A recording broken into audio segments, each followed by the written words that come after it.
இன்றைய புனிதர் ஜனவரி 6 புனிதர் ரஃபேலா மரிய போரஸ் 1850 முதல் 1925. இவர் ஸ்பெயின் நாட்டைச் சார்ந்தவர்.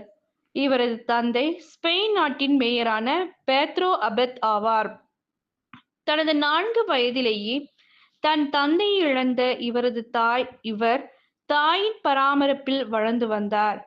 இவருக்கு 23 வயது நடக்கும்போது இவர் தனது சகோதரியுடன் இணைந்து துறவு மடத்தில் சேர்ந்தார். துறவு மடத்தில் இவரது வாழ்க்கை நன்றாக சென்று கொண்டிருந்த வேளையில் ஆயர் செபரினோ என்பவர் ஒரு சில காரணங்களுக்காக இவரது சபையை தன்னுடைய மறைமாவட்டத்திலிருந்து காலி செய்ய சொன்னார். இதற்காக இவர் மனம் தளரவில்லை. மாறாக இவர் 15 அருள் சகோதரிகளோடு சேர்ந்து புதிதாக ஒரு சபையை தோற்றுவித்தார். சபை தொடங்கிய அதே ஆண்டில், அதாவது 1878ஆம் ஆண்டே திருத்தந்தையின் அங்கீகாரம் கிடைத்தது.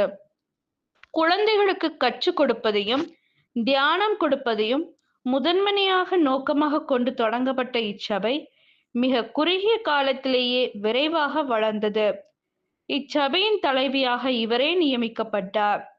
1893ஆம் ஆண்டு பணியிலிருந்து விருப்ப ஓய்வு பெற்ற இவர் அதன் பிறகு 32 ஆண்டுகள் இறைவேண்டலில் தன்னுடைய நேரத்தை செலவழித்து 1925ஆம் ஆண்டு இறையடி சேர்ந்தார். இவருக்கு 1977ஆம் ஆண்டு திருத்தந்தை 6ஆம் பவுல் புனித பட்டம் கொடுத்தார்.